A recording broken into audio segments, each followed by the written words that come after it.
always thought family was supposed to be a safe harbor, a place where trust was as natural as breathing and support was just there, like gravity. Turns out I was dead wrong. The glow of the banking app illuminated my face, a sickly blue cast against the deep shadows of my study. It was 1:17 a.m. Eleanor was asleep upstairs, probably dreaming of fabric swatches and the new boutique she was planning. I should have been next to her, lost in the comforting rhythm of her breath. But for weeks, a cold knot had been tightening in my gut, a feeling I couldn't shake, a premonition of something terrible. So here I was, hunched over my laptop, scrolling through account history, the digital breadcrumbs of my financial life. The truth didn't just dawn on me, it sucker punched me. The numbers didn't lie. Month after month, chunks of money were vanishing. Not on bills, not on the weekend getaways Eleanor and I cherished, not on anything remotely ours. It was a slow, insidious bleed, a steady drain siphoning cash from my accounts into a black hole. My sister, Bethany. At first, I tried to rationalize it. Family helps family, I told myself, regurgitating the mantra I'd heard my entire life. A few hundred here and there couldn't be that significant, right? Maybe I was overreacting, but the transactions, they were relentless. A steady stream, like a phantom rent payment for a life I wasn't living. I leaned back, running a weary hand over my face. I'm not an idiot. I know families support each other, but staring at that litany of withdrawals, a chilling realization washed over me. This wasn't about family. This wasn't about love. This was a calculated fleecing. It started small, like all insidious things do. A phone call from Bethany, her voice tight and strained, claiming she was short on rent. "Just this once, Derek," she'd pleaded. "I'll pay you back next month, I swear." Bethany was a single mom, saddled with the deadbeat ex-husband who'd vanished into the ether years ago, leaving her with Chloe. A few $100? I could swing it. No big deal. Then, a few weeks later, another call. Her ancient clunker of a car had finally given up the ghost. The repair bill was astronomical. More money. "I don't know what I'm going to do, Derek. Chloe needs to get to school." I wired the money, telling myself it was a one-time thing, an emergency. But that was the problem, wasn't it? It was never a one-time thing. The requests kept coming. A sudden medical bill for Chloe, an unexpected school fee, a utility bill threatening disconnection. Bethany had this unnerving talent for making it sound urgent, as if the world would crumble if I didn't step in. And I did step in. I was the successful one, the one who'd escaped our podunk hometown and carved out a life in the city. I had a good job, a stable income, a beautiful wife. Wasn't it my responsibility to help my struggling sister? At first, it felt good. I was the dependable one, the rock Bethany could cling to when the tides threatened to pull her under. But the more I helped, the more it felt like an obligation, a bottomless pit of expectations. And the worst part? My mother, Patricia, was Bethany's chief cheerleader, the conductor of this symphony of guilt. I should have seen it coming. The first time I hesitated, even slightly, Bethany didn't just drop it. She weaponized Mom. "Derek, she's your sister," Patricia would intone, her voice laced with that peculiar brand of maternal disappointment that only mothers can wield like a stiletto. "She's struggling, and you have the means to help. You're doing this for family." That last part, doing it for family, that was the hook. It made me feel like a monster to say no, as if money was the only currency of love. And Patricia? She was a master manipulator. She knew exactly how to phrase it, how to twist it, so that saying no wasn't an option. So I paid. Again and again and again. But now, staring at my bank statement, the crushing weight of it all hit me like a runaway train. I wasn't just helping, I was being bled dry. And the most infuriating part?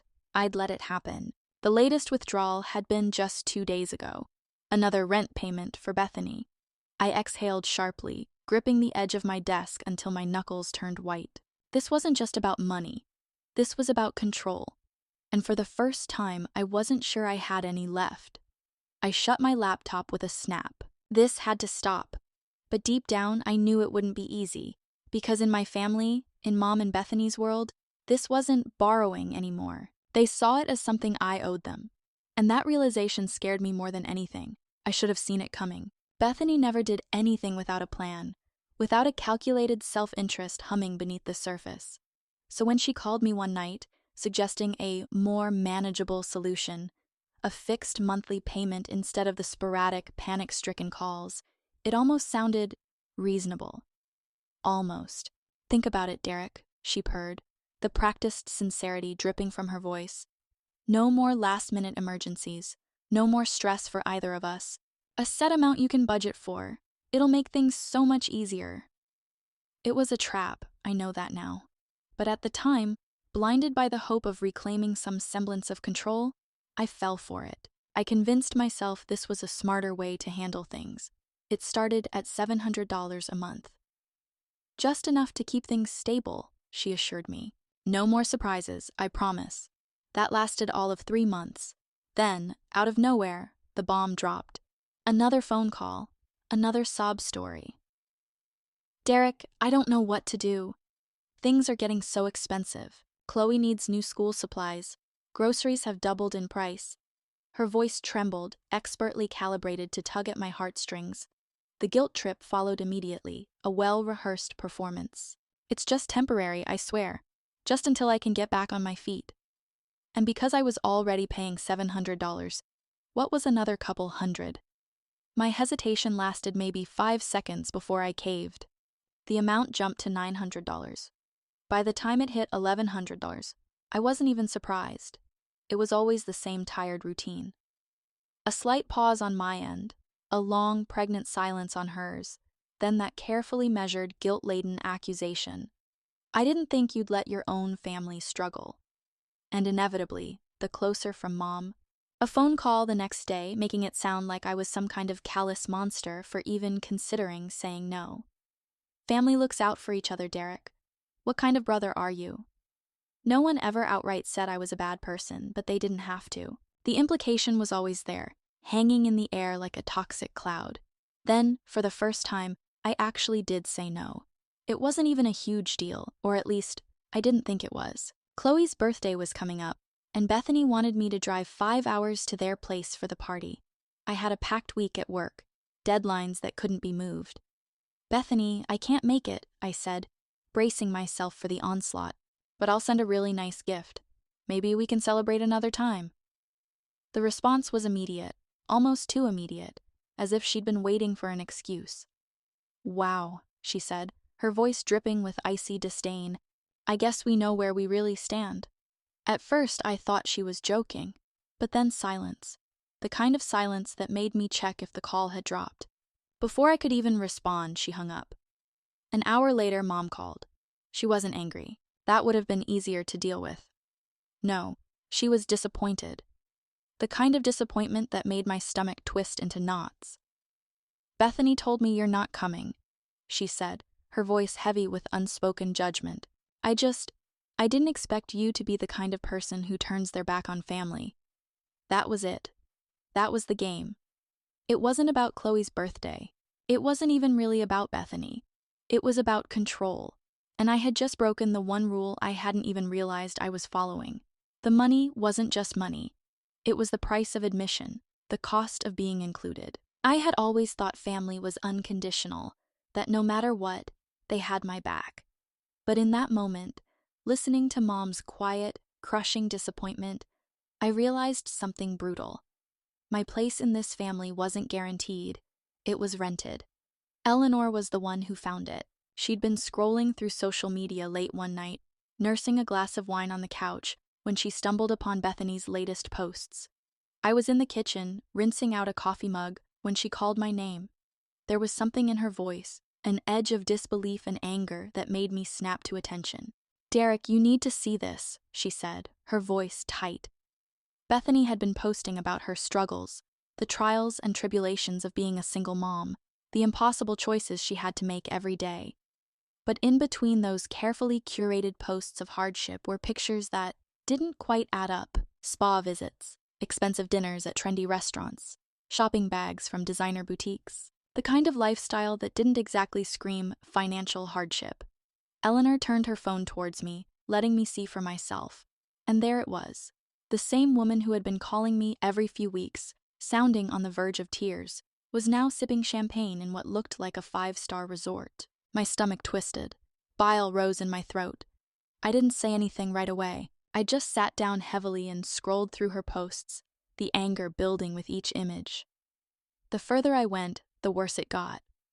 Bethany wasn't just getting by, she was thriving, and I was the idiot funding it. I felt played, used, like a mark in a cheap con.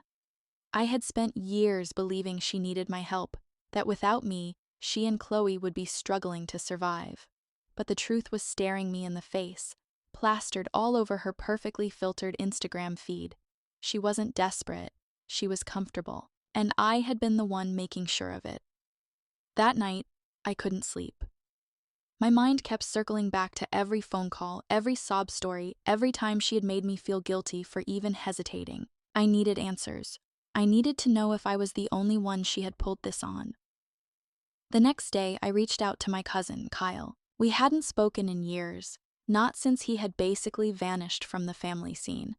Kyle had always been different, quiet, introspective, never quite fitting in with the boisterous chaos of our extended family gatherings. I had always assumed he just wanted distance, that he had grown tired of the drama. Now I was starting to wonder if there was more to it. Maybe he wasn't escaping the drama. Maybe he was escaping something else entirely. Kyle picked up after a few rings, his voice cautious but familiar. We made awkward small talk for a minute, then I cut to the chase. I told him about Bethany, about the money, about everything I had just discovered. He didn't sound surprised.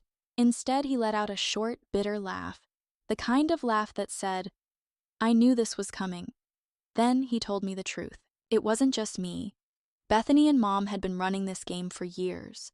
I wasn't the first family member they had drained.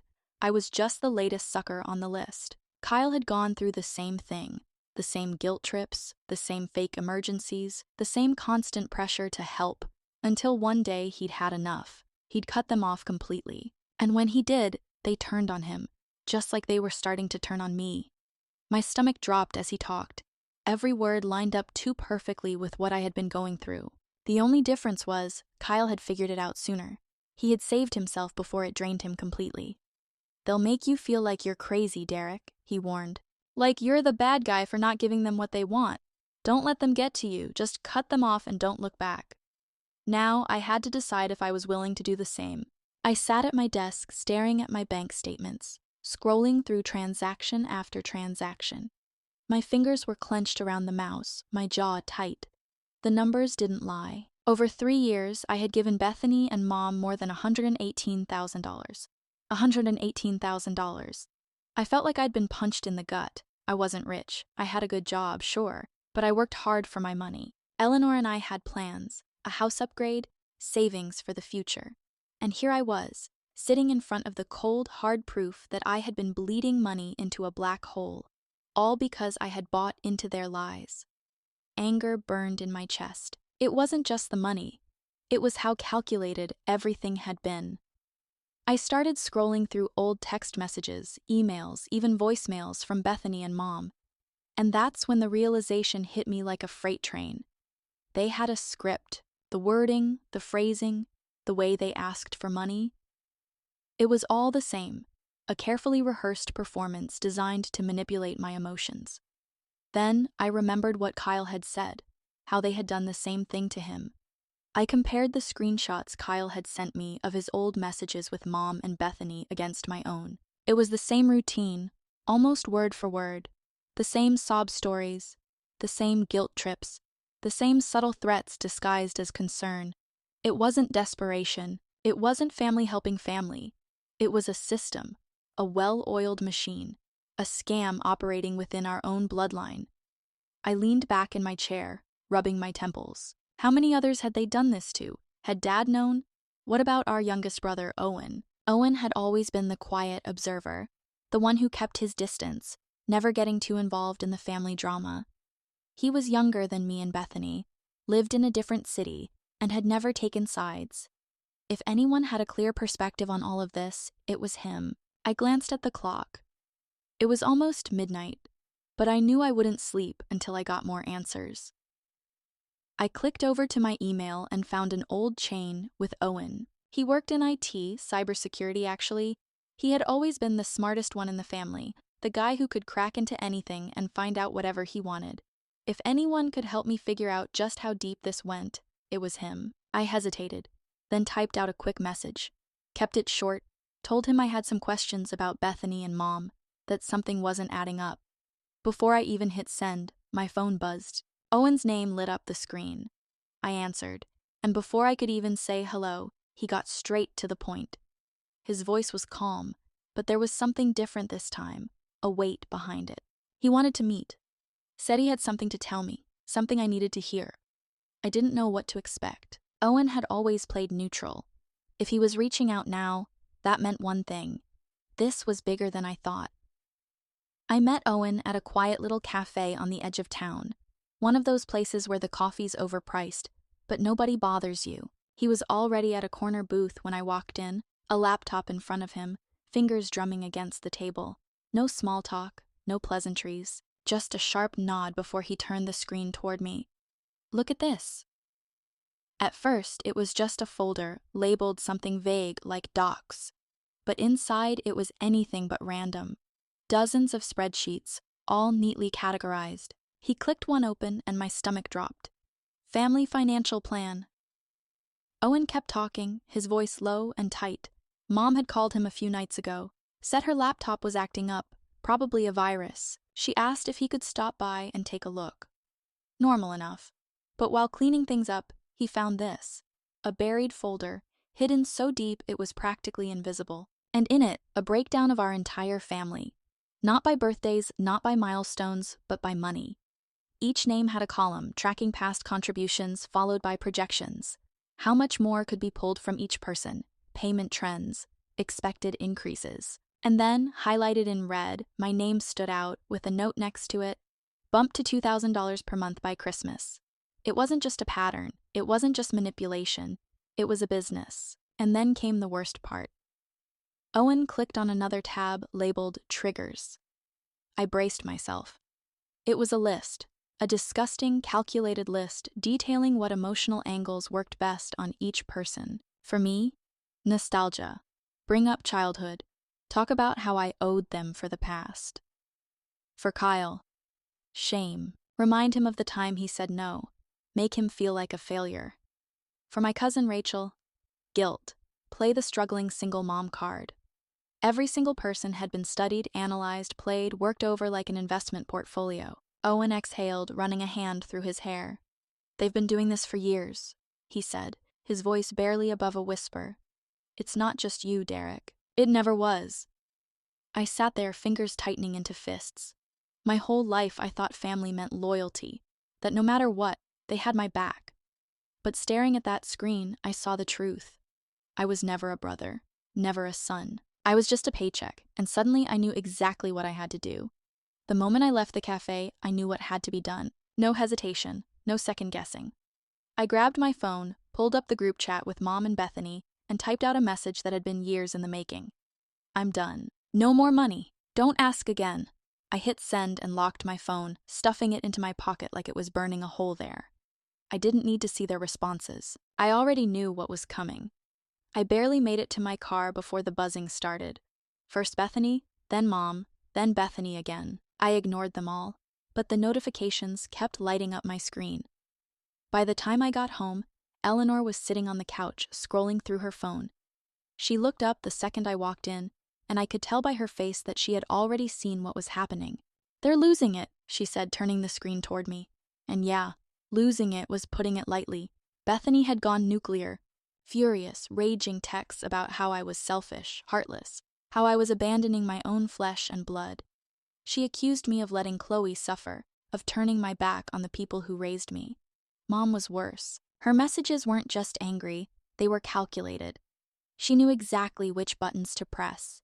Guilt, obligation, the family means everything speech, even a few not-so-subtle jabs about Dad, about how he would be ashamed of what I'd become. I sat down, exhaling sharply. It was like watching a script play out in real time. Every word, every accusation, it was straight from that spreadsheet Owen had found. And the worst part, They weren't even hiding it anymore. I didn't reply. I wasn't giving them the satisfaction. Instead, I turned my phone off completely, dropped it onto the table, and looked at Eleanor. "Think they'll stop?" I asked, already knowing the answer. She sighed. "Not a chance." And she was right. A few days passed in relative silence. No calls, no texts. It almost felt too easy. Then Eleanor called me over to her laptop. "You're going to want to see this." I leaned over her shoulder, and there it was. A GoFundMe page, front and center. My mother's name, Bethany's name, and a clickbait title that made my blood boil. "A mother and daughter abandoned. Help us survive." They had turned me into the villain. The story they wrote was completely fabricated. According to them, I had suddenly and cruelly cut them off, leaving them with nothing. They talked about my lavish lifestyle, about how I had forgotten my roots and left my struggling family behind. The donations were already rolling in. People, strangers, were sending them money, leaving comments about how heartless I was. Eleanor scrolled through the comments, eyebrows raised. "They're really milking it. Some lady just donated $50 and called you a disgrace to your family." I clenched my jaw, hands curling into fists. This wasn't just desperate. This was war. A week after the GoFundMe disaster, I got a call from Uncle Mike. He wasn't someone I talked to often. He mostly kept his distance from family drama. But something in his voice told me this wasn't a social call. He wanted to meet up, said he had some things I needed to hear. We met at a diner just outside town, the kind of place that hadn't changed since the 80s. The vinyl booths were cracked, the coffee was burnt, and the waitress called everyone hon. Mike was already at a booth when I walked in, a half-empty cup of coffee in front of him. As soon as I sat down, he leaned in and got straight to it. "This isn't new," he said, stirring sugar into his coffee. "They've been running this scam for generations." I frowned. Before I could ask what he meant, he pulled out a worn leather notebook, flipping through a few pages before sliding it toward me. It was full of scribbled notes, old records, even some photocopies of letters. Turns out, this wasn't just a Bethany and Mom thing. This was a family tradition, one that had started with my grandmother. Mike had been piecing it together for years. Same pattern, different decade. Find the family members with money, guilt trip them into supporting the rest. And if they refused, they were exiled, blacklisted, turned into villains. Dad had been one of the few who escaped, mostly because he kept his distance, but others weren't so lucky. Mike himself had been the golden goose of his generation, the one expected to bankroll everyone else. When he finally put his foot down, they smeared him, cut him off, made sure no one in the family spoke to him again. "They make you feel like you're the bad guy," he said, shaking his head. "But the second you stop paying, you stop existing." As if that wasn't bad enough, he had one more bomb to drop. Bethany wasn't just running the scam on family. She was pulling the same thing at work. Mike had a buddy in finance, someone who had recently come across Bethany's name. Apparently, she had been borrowing money from coworkers for months, spinning sob stories about medical bills, car repairs, whatever it took. And just like with family, she never paid any of it back. "She's got a whole network of suckers," Mike said, "and she's milking every single one." I sat back, gripping my coffee cup, my stomach twisting. This wasn't just manipulation. This wasn't just guilt tripping. This was a full-scale con. I had thought cutting them off financially would be the end of it, that they would move on, find someone else to exploit. But now, looking at the wreckage Bethany had left behind, I realized something else. This wasn't over, not even close.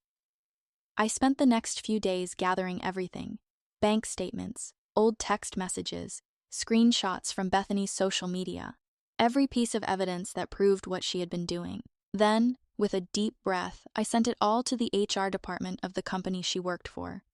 Within 24 hours, I got my answer. Bethany was fired. It didn't take long for the fallout to start. First, the GoFundMe page was shut down.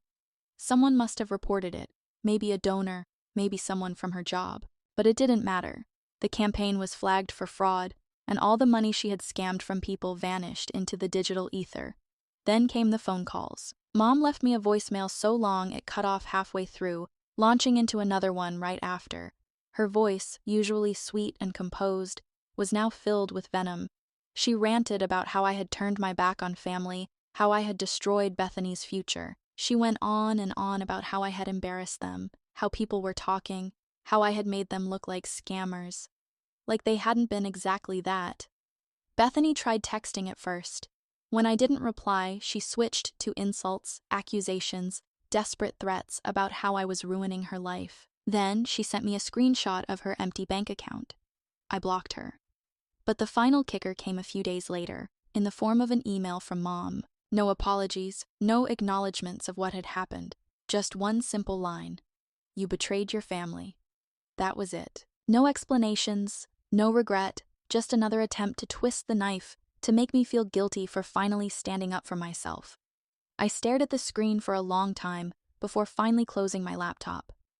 That night, Eleanor and I sat out on the back porch, a bottle of wine between us. The air was cool, the distant hum of crickets filling the silence between us.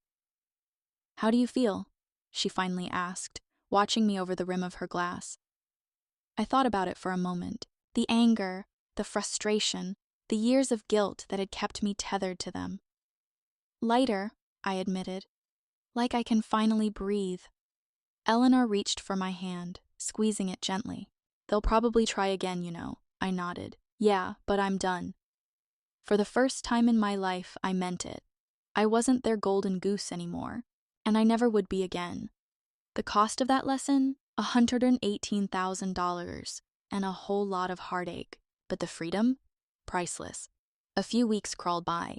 A tense, uneasy peace settled over our lives.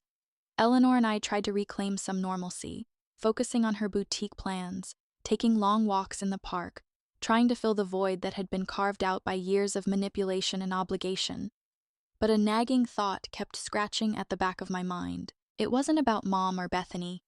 It was about Chloe. Chloe was innocent. A bright, artistic kid who deserved better than the hand she had been dealt. She was trapped in the middle of this mess, an unwitting pawn in Bethany's game. I knew intellectually that it wasn't my responsibility, that I had given enough, that I needed to protect myself and Eleanor from further exploitation. But guilt, that familiar, unwelcome guest, kept whispering in my ear. What about Chloe's college fund? What about her art supplies? What about the things Bethany wouldn't or couldn't provide? One evening, as Eleanor and I were eating dinner, Chloe called. I saw Bethany's name pop up on my phone, and my heart rate spiked. I almost ignored it, but Eleanor gave me a knowing look. Maybe you should answer it, she said softly. I took a deep breath and hit the green button. Derek? Chloe's voice was hesitant, small. It was the first time she had called me directly in ages. Hey, Chloe, I said, trying to sound normal. What's up? There was a long pause. I could hear muffled sounds in the background.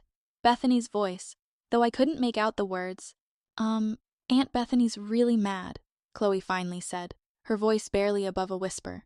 She said I shouldn't be calling you, but what? I prompted gently. My art class. It's going on a field trip to the city, she said. To the art museum. All the other kids are going, but Aunt Bethany said we can't afford it. It's only like $50. $50. After everything, after the thousands upon thousands I had given them, it all came down to $50. I closed my eyes for a moment, fighting back a surge of anger and resentment. This was exactly what Bethany wanted, wasn't it?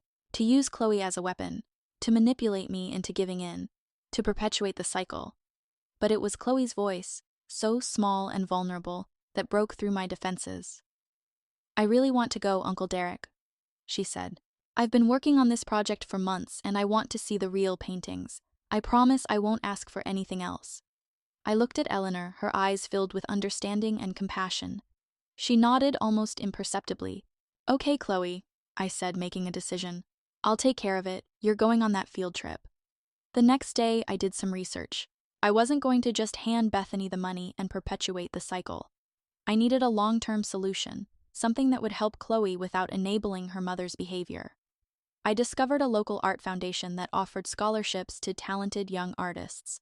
I helped Chloe put together an application, showcasing her best work. I even reached out to her art teacher for a recommendation.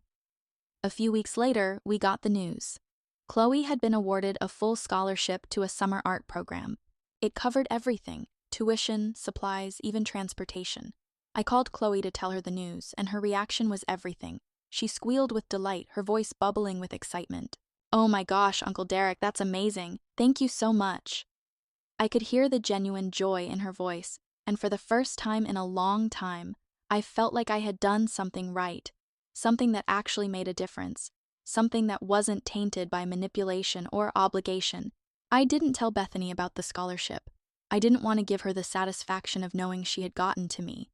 Instead, I focused on Chloe, celebrating her achievement, encouraging her to pursue her passion. A few months passed, and life began to settle into a new rhythm. Eleanor's boutique was thriving, Chloe was excelling in her art program, and I was finally starting to feel like I had control over my own life. Then, out of the blue, I received a letter in the mail. It was from a law firm in another state, informing me that my grandfather, whom I barely knew, had passed away. I hadn't seen my grandfather since I was a child. He and my father had a falling out years ago, and he had become estranged from the family. I knew very little about him, other than that he was a stubborn, eccentric old man who lived alone on a farm. I was surprised to say the least when the letter informed me that I was named as a beneficiary in his will. Along with my mother, Bethany, and Owen, I wasn't expecting much. I assumed he had left behind a small inheritance, maybe enough to cover a few bills. But when I attended the will reading, I was stunned. My grandfather had been a shrewd investor. He had amassed a considerable fortune over the years, and much to my surprise, he had left the bulk of his estate to me, more than enough to set me and Eleanor up for life. My mother and Bethany were furious.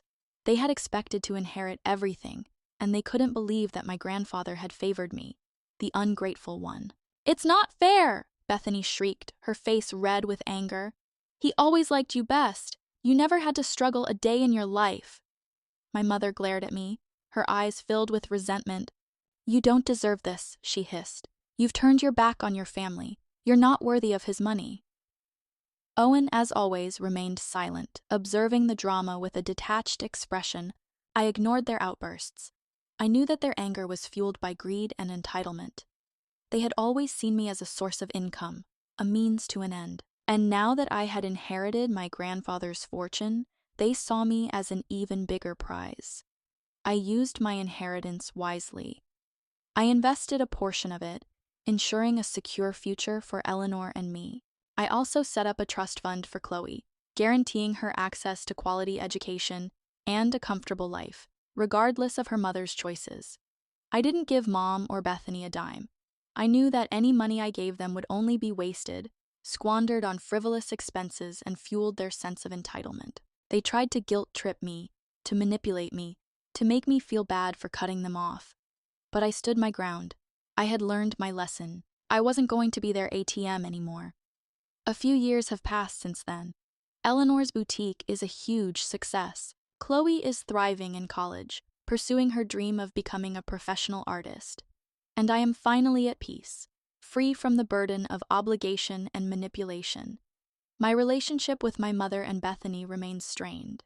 They still harbor resentment towards me, but I refuse to let their negativity affect my life.